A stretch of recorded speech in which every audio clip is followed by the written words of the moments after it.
नमस्कार, मैं अशोक कुमार पांडे और स्वागत है आपका टीसीएच पर। रात के 11 बजे का वक्त, लाइट नहीं, माइक नहीं हाथ में, माइक में भी लाइट नहीं, कहीं नहीं। लोगों ने मोबाइल की लाइट जलाई और उसके बाद प्रियंका गांधी ने गाड़ी के छत के ऊपर खड़े होकर जो भाषण दिया है वो देखकर अच्छे अच्छे लोगों के रोंगटे खड़े हो जाएंगे। ये वीडियो आप एक सेकंड देख लीजिए, फिर मैं आगे बात करता हूं बाकी मुद्दों पर।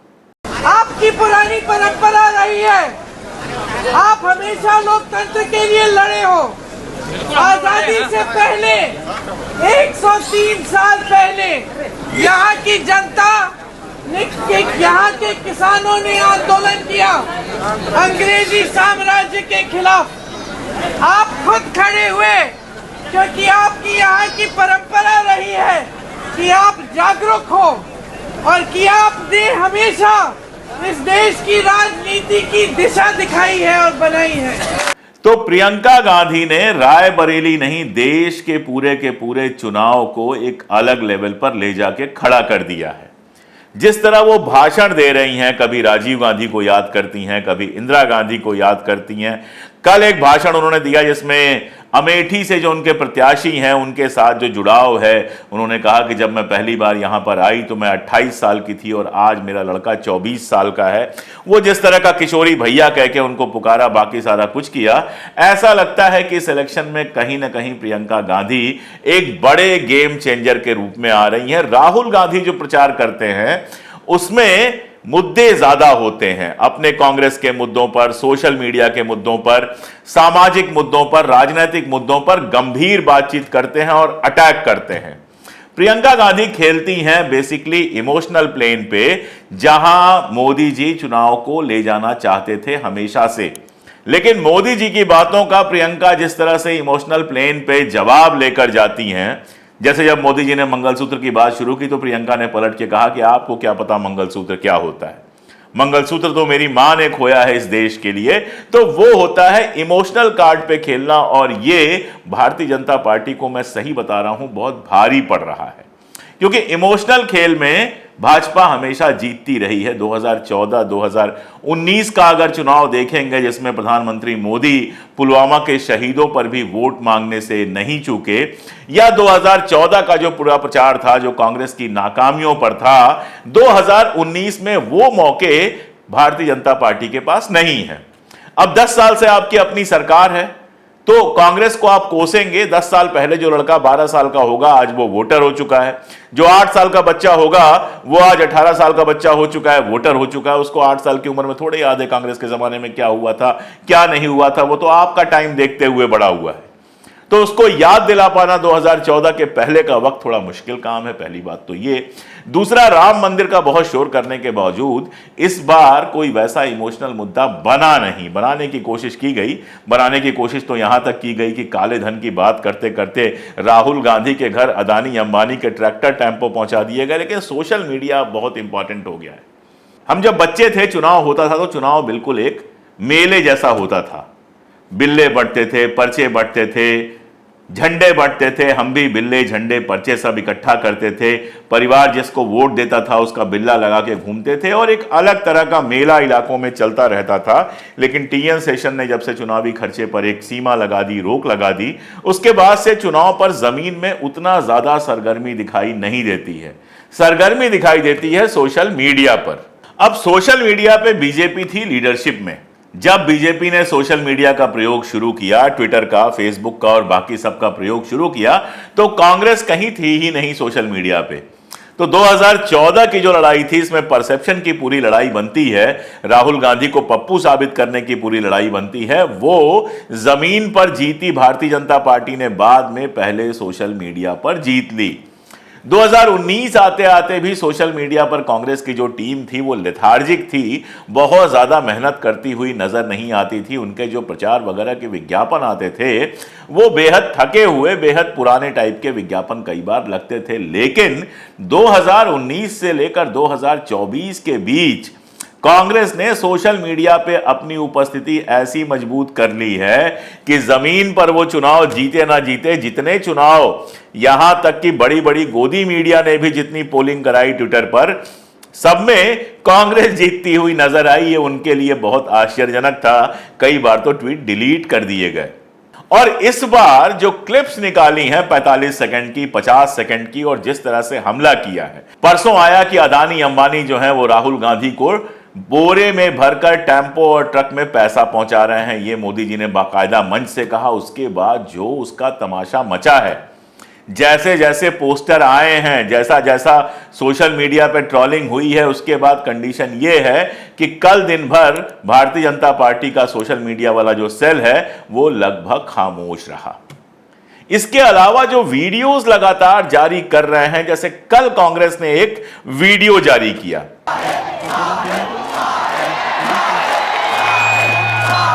अरे यार मित्रों, विकास ये अंबानी अडानी से मैंने किया विनाश।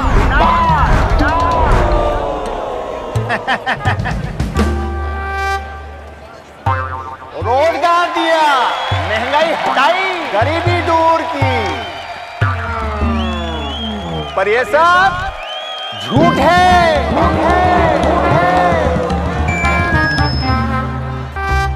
युवा बेरोजगार, महिलाएं नाराज, किसान बर्बाद और श्रमिक बेहाल, पर मुझे कोई फर्क नहीं पड़ता है।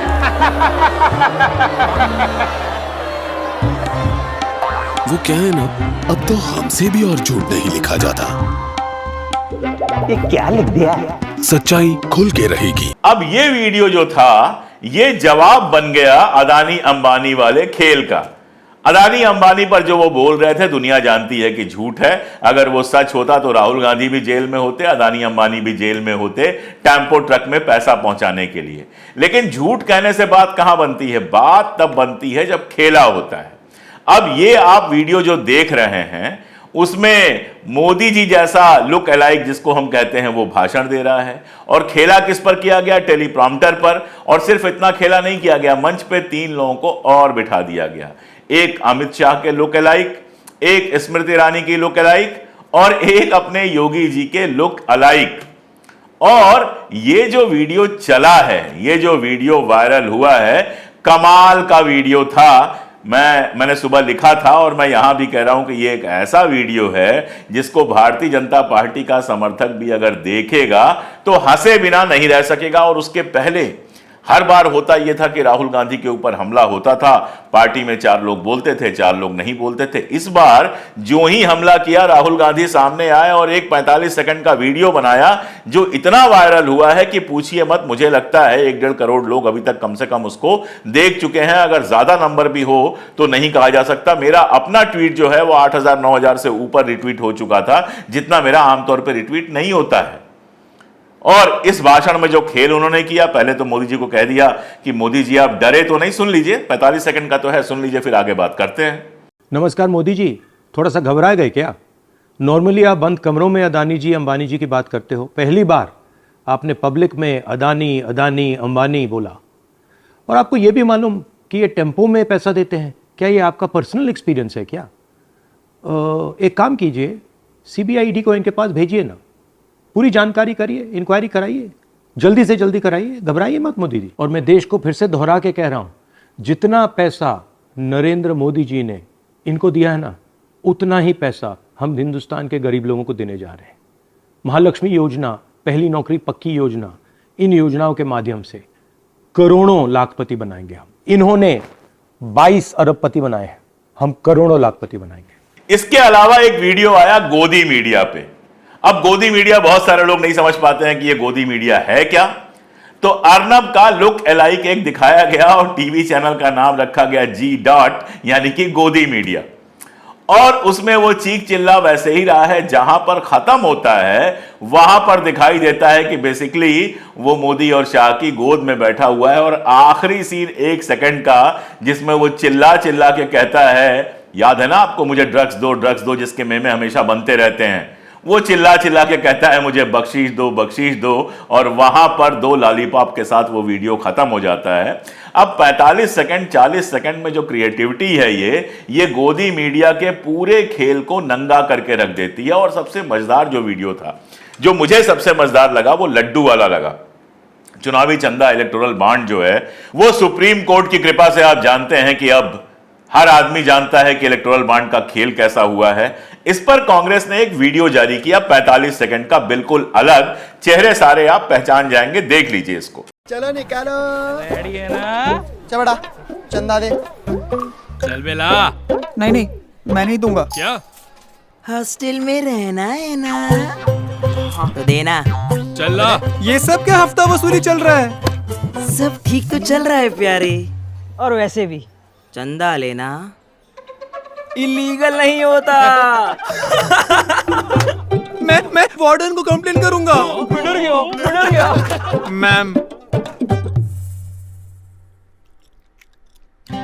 क्या हुआ?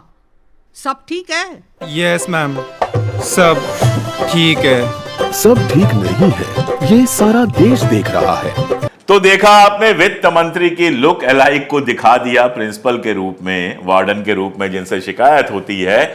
यानी आप शिकायत किससे करेंगे? जिनसे आपको शिकायत करना है वो खुद चंदा खाए बैठे हुए हैं। अब इतनी बड़ी बात को अगर भाषण में कहा जाएगा तो सुनने में मजा नहीं आएगा, लेकिन ये जो 45 सेकंड का वीडियो आया है, जिसने भी देखा होगा उसके तुरंत समझ में आ गया होगा कि हमला कहां किया जा रहा है। दरअसल ये जो नया मीडिया है हमारा, ये जो नया समय है, वो बेसिकली ऑडियो विजुअल का है। अब मेरे जैसे लोग भी जो किताब लिखा करते हैं, लेख लिखा करते हैं, पिछले इलेक्शन में मैं लेख लिख रहा था, बाकी सारी चीजें कर रहा था, वो लोग भी डिजिटल पर आ गए हैं, सोशल मीडिया पर आ गए हैं, ऑडियो विजुअल कर रहे हैं, क्योंकि आप लोग बड़े आराम से अपने मोबाइल पे मेरा कहा सुन सकते हैं, मेरी बात सुन सकते हैं, ढेरों लोग सुनते हैं।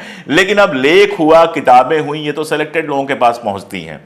हिंदुस्तान में जो किताबें बहुत हिट होती हैं वो 10,000, 20,000, 50,000 लोग पढ़ते हैं, लेकिन वीडियोस लाखों में देखे जा रहे हैं। अब कुछ मित्र तो ऐसे हैं जिनके वीडियोस लगते ही लाखों लोग देख लेते हैं, 4-4 मिलियन, 5-5 मिलियन व्यू आते हैं। और कांग्रेस के ये वीडियो जो सोशल मीडिया पर आ रहे हैं, खासतौर पे ट्विटर पे आ रहे हैं, वहां से जिस तरह से वायरल होते हैं, उसके बाद व्हाट्सएप पे जाते होंगे, उनका जबरदस्त असर होता है। और भारतीय जनता पार्टी इस बार इस खेल में कम से कम पिछड़ती हुई नजर आ रही है। उसका सारा जोर जो है वो केवल हिंदू मुसलमान पर रह गया है, जबकि अगर वो चाहती तो किया है या नहीं किया है, बहुत सारे वीडियोस बना सकती थी। लेकिन ऐसा लगता है कि ओवर कॉन्फिडेंस इतना ज्यादा है, उनको लगता है कि हिंदू मुस्लिम ध्रुवीकरण से ही चुनाव जीता जा सकता है। आपको पता होगा, ट्विटर पर एक वीडियो लगाया था कर्नाटका की जो भारतीय जनता पार्टी है, 24 घंटे वो वीडियो चला, उसके बाद रिपोर्ट हुआ। चुनाव आयोग ने भारतीय जनता पार्टी से कुछ नहीं कहा, लेकिन ट्विटर से वो वीडियो 24 घंटे बाद, जब चुनाव हो चुके थे, उसके बाद हटाने को कहा। अब आप सोच के देखिए ये कितना आश्चर्यजनक है और ये कितना दुखी करने वाला है कि एक पार्टी जो 10 साल से सत्ता में है, वो दलितों और मुसलमानों के बीच झगड़ा कराना चाहती है। उसके पीछे भी खेल ये है कि इन्होंने, कई लोगों ने कह दिया संविधान बदलना है, संविधान बदलना है। कांग्रेस उस पर यह खेल रही है कि अगर संविधान बदला तो आरक्षण चला जाएगा। ये अलग बात है कि दिलीप मंडल जैसे लोग जो किसी जमाने में पता नहीं क्या हुआ करते थे, वो भारतीय जनता पार्टी की गोद में जाकर ऐसे बैठे हैं कि उनके वीडियोस भारतीय जनता पार्टी के पेजेज पर चल रहे हैं। वो पूरे की पूरी लड़ाई को एंटी मुसलमान बनाने पर लगे हुए हैं, ये दिखाने पर लगे हुए हैं कि कुछ भी हो जाए, मुसलमानों को कोई सुविधा नहीं मिलनी चाहिए। ये दिखा रहे हैं दलितों से छीना जा रहा है, पिछड़ों से छीना जा रहा है, जबकि जो कांग्रेस का पूरा प्रपोजल है उसमें ये सारी चीजें कहीं नहीं है। तो अब ये खेल बिगड़ गया है कि नीचे तक बात चली गई है कि आरक्षण खत्म करने वाली है भारतीय जनता पार्टी। अब ये सच है या गलत है पता नहीं, लेकिन ये बात पहुंच गई है अंदर तक। तो अब उसका मुकाबला करने के लिए ये कहा जा रहा है कि कांग्रेस तो मुसलमानों को आरक्षण देना चाहती है। लेकिन जिस तरह का ये घटिया वीडियो बनाया गया है, मुझे लगता है कि उसका समय निकल गया है। एक ऐसी पार्टी जो 10 साल से सत्ता में है, उसको कुछ पॉजिटिव वीडियो बनाना चाहिए था जिसमें लोगों को इंटरेस्ट आए। लेकिन नफरत के अलावा कोई चीज का वीडियो, किसी तरह का इस तरह का प्रचार जो है वो दिखाई नहीं दे रहा है। अब अमित शाह कह रहे हैं कि नानी उनकी आ जाए, जो हमारे निजामुल मुल्क हैं मोदी जी, वो कह रहे हैं शहजादा। तो इस तरह की जो भाषा, अब एक बात आई, आप सोच के देखिए, उन्होंने कहा कि द्रौपदी मुर्मू जी का विरोध इसलिए कांग्रेस ने किया था क्योंकि उनका रंग जो है वो अश्वेत है या काला है उनका रंग। अब इन लोगों को कौन बताए कि इनसे बहुत पहले KR नारायणन साहब को इस देश का उपराष्ट्रपति और राष्ट्रपति होने का गौरव प्राप्त है। वो पहले दलित थे जो राष्ट्रपति बने। और उनकी कहानी आप पढ़ेंगे, वो पढ़ने गए लंदन स्कूल ऑफ इकोनॉमिक्स में, उन्होंने इकोनॉमिक्स में डिग्री ली, उसके बाद यूनिवर्सिटी ऑफ लंदन गए, वहां से जब पढ़ के आए तो प्रधानमंत्री नेहरू से मिलने गए, नेहरू जी ने उनको तुरंत आईएफएस का न्योता दिया, तब कंपटीशन नहीं होता था, आईएफएस का उनको न्योता दिया, आईएफएस बने, वो दुनिया भर में भारत के राजनयिक रहे। रिटायरमेंट के बाद इंदिरा जी ने बुलाकर उनको अमेरिका में भारत का राजदूत बनाया, चाइना में भारत के राजदूत रहे, जेएनयू के वाइस चांसलर रहे, 4 बार कांग्रेस के टिकट पर लड़कर एमपी बने और उसके बाद भारत के उपराष्ट्रपति और राष्ट्रपति बने। और बाकी दूर की छोड़ दीजिए, अभी जो कांग्रेस के अध्यक्ष हैं मल्लिकार्जुन खड़गे जी, आप उनको देखिए, रंग तो उनका भी काला है, कोई गोरे तो वो है नहीं। भारत में मेरे जैसे पता नहीं कितने लोग हैं जिनका रंग काला है, भारत में सभी लोगों का रंग गोरा तो होता नहीं है। तो कांग्रेस पार्टी गोरों के लिए रिजर्व है, यह कहना तो बिल्कुल मूर्खतापूर्ण बात है। और जनता तक इस तरह की बातें पहुंचती हैं तो यकीन जानिए कि जनता भी इतनी बेवकूफ नहीं है कि इन चीजों को स्वीकार कर ले। वहीं कांग्रेस जो खेल खेल रही है वो बहुत हार्ड हिटिंग वीडियोस का है। आज का जो आखिरी वीडियो आप देखिए, जो मैंने चुना है इस अपने प्रोग्राम के लिए, वो दादागिरी का खेल नहीं चलेगा नाम से आया था। अब क्रिकेट का आईपीएल चल रहा है, सारी जनता क्रिकेट का आईपीएल देखने में लगी हुई है, तो क्रिकेट कहीं ना कहीं दिमाग में है, क्रिकेट का फायदा उठा लिया कांग्रेस ने और ये वीडियो बना दिया। जो वीडियो आप देख रहे हैं इसमें आप देखिए, बहुत साफ दिखा रहा है कि बॉलर पूरी मेहनत से बॉलिंग कर रहा है और पूरी की पूरी जो विपक्ष की टीम है उसको खरीदने की कोशिश की जा रही है, जिसमें कोई कैच छोड़ देता है, कोई कुछ छोड़ देता है और फाइनली ऐसी बेईमानी से वो टीम जीत जाती है जिसमें नरेंद्र मोदी और अमित शाह के लुक अलाइक हैं। ये पूरा किस्सा ये है कि संस्थाओं पर कब्जा कर लिया गया है, चुनाव आयोग पर कब्जा कर लिया गया है, ईडी पर, सीबीआई पर, जितनी इस तरह की स्वतंत्र संस्थाएं हुआ करती थी उन पर कब्जा कर लिया गया है। अब जब भाषण में ये बात कही जाती है तो उतनी समझ में नहीं आती है, लेकिन ये क्रिकेट का खेल देखकर आराम से लोगों के समझ में आ जाता है। तो मैं कहना यह चाह रहा था कि एक तरह की हताशा भारतीय जनता पार्टी के अंदर दिखाई दे रही है और उसका जो पूरा प्रचार है वो निगेटिव प्रचार दिख रहा है, जबकि होना यह चाहिए था कि एक ऐसी पार्टी जो सत्ता में है वो पॉजिटिव प्रचार करके आती, वो दिखाती कि हमने ये किया है और आगे हम ये करेंगे। लेकिन ज्यादा जोर इस बात पे है हिंदू मुसलमान, हिंदू मुसलमान, हिंदू मुसलमान। तो दुनिया हर चीज से ऊबती है, हिंदू मुसलमान से भी बहुत सारे लोग ऊब चुके हैं और खास तौर पे तब जब महंगाई और बेरोजगारी ऐसी समस्या आपको सीधे हिट करती है। अब मुद्रा कोष में भारतीय मुद्रा कम है या ज्यादा, ये इंटेलेक्चुअल्स के बहस का मामला हो सकता है, यह आम जनता को समझ में नहीं आता है।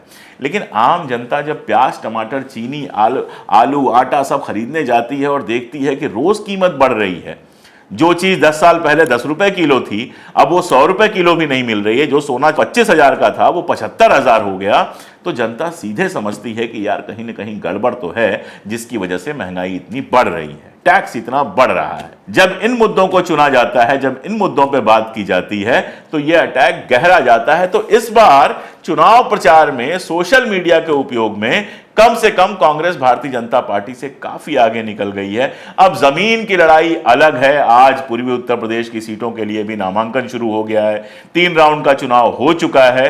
जमीन पर क्या होगा ये तो जमीन पर जो लोग हैं, एक्सपर्ट्स हैं, वही बता सकते हैं। लेकिन सोशल मीडिया पर परसेप्शन की लड़ाई में इस बार भारतीय जनता पार्टी पिछड़ती हुई नजर आ रही है। 14 में जब यह कांग्रेस के साथ हुआ था तो कांग्रेस बुरी तरह से हारी थी। इस बार क्या होता है ये देखने वाली बात होगी। आज के लिए इतना ही, बहुत शुक्रिया।